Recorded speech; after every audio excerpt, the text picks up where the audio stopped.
My name is Lecrae. I am a hip-hop artist who is authentically hip-hop, but also authentically Christian. You know, initially, obviously, all I wrote about was money, cars, girls, stuff that mattered to me. When I began to see those as just kind of trivial, just like those are not ultimate things, they don't have any eternal value, then my shift turned to like, what's eternal?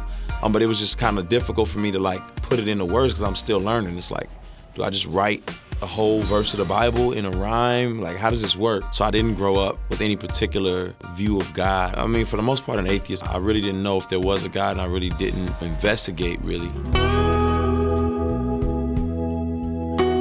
Right after high school, I started wrestling with the realities of there being a God, and so I started soul searching, if you will, and just asking different friends.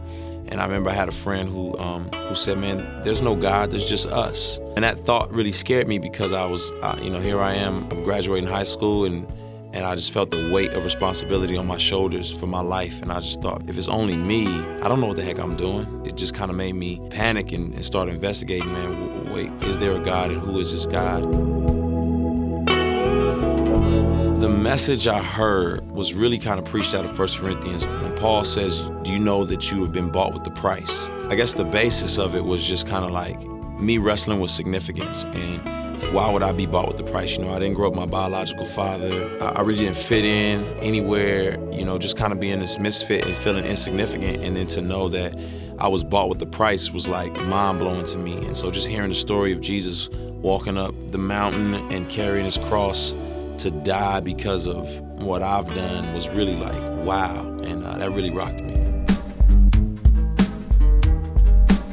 I remember one time where just being at my lowest point, basically I was distanced from all my friends. I was wrestling with just past addictions and so on and so forth. And I remember going to a family reunion, and I remember seeing some of my family members, they were all getting high and getting drunk and doing drugs and whatnot. And I remember thinking, man, this is where I come from. This is my stock. This is the stock from which I come.